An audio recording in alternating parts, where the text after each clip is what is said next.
Ah, voilà. Bonjour mes petits flocons. Mère Noël est fatiguée aujourd'hui. Elle est épuisée. Ce matin, j'ai voulu faire le porridge de Noël. C'est un mélange de pain d'épices, des amandes et des pommes dans lequel on y ajoute les fruits de notre choix. Oh, moi j'adore le faire avec des framboises. C'est un vrai délice cette recette.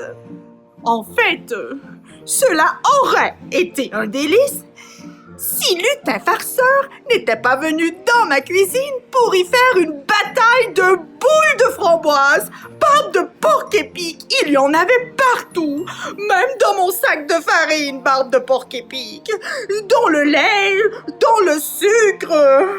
Imaginez, tout est devenu rose. De la farine rose, du lait rose, du sucre rose. Mais à bien y penser, c'est plutôt drôle, non? Imaginez! Barbe de porc-épic, un souper tout entier, tout rose! Barbe de porc-épic, il vaut mieux en rire que d'en pleurer! Oh, tout à l'heure, je me sentais très fatiguée, mais maintenant que je vous parle, cela me redonne de la bonne humeur. C'est important de pouvoir parler à quelqu'un, hein? J'aurais dû le faire bien avant. Vous savez, le travail de Mère Noël, ce n'est pas toujours facile, hein? Cela demande beaucoup de travail. En plus de m'occuper des cuisines, je dois également m'occuper de l'éducation des petits lutins. Et comme vous vous doutez bien, ce n'est pas toujours facile, hein? Ils ont tendance à ne pas toujours écouter et à jouer de vilains tours. Je dois leur enseigner les bonnes manières.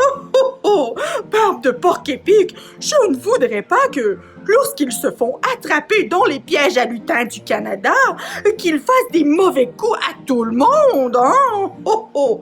Mais ils ont droit de jouer de vilains petits tours, hein? Sinon, s'ils ne jouaient pas de petits tours, ils ne seraient pas vraiment des lutins, n'est-ce pas? Mais je les aime tellement, les petits amours. Vous savez, lorsqu'ils sont malades, je prends toujours soin d'eux, hein? Et parfois, je vais même travailler avec eux dans l'usine de jouets. Oui, je m'occupe de la peinture sur les jouets. Mais moi, vous savez, je ne m'occupe pas de la distribution des cadeaux. Hein? Oh non, je laisse tout cela au Père Noël. Par contre, la nuit de Noël, je vais dans le bureau du Père Noël pour surveiller le radar et m'assurer que le Père Noël n'oubliera aucun enfant. Le Père Noël se fait vieux, hein? Je ne voudrais pas que sa mémoire lui fasse défaut. Hein? Une autre chose que Mère Noël, elle le fait, mais cette fois, c'est parce qu'elle aime ça. J'ai un secret. Dans le bureau du Père Noël, il y a une fenêtre. Et cette fenêtre, elle est magique.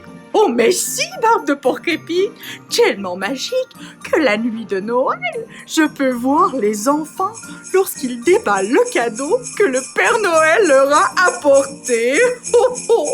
Je trouve que c'est tellement magnifique. Cela me donne des larmes de joie. C'est pareil hein, pour vous. Lorsque vous avez quelque chose qui vous dérange, vous n'avez qu'à penser à quelque chose de magnifique et cela sera beau dans votre cœur. Mais je crois que c'est maintenant le temps de retourner dans mes cuisines. Hein. J'aurais envie de rester avec vous, mais j'ai encore beaucoup de travail. Oh, mais barbe de porc-épic, lutin taquin, on ne met pas du dentifrice sur les crêpes. Oh, les petits flocons, je dois vraiment vous quitter. Au revoir.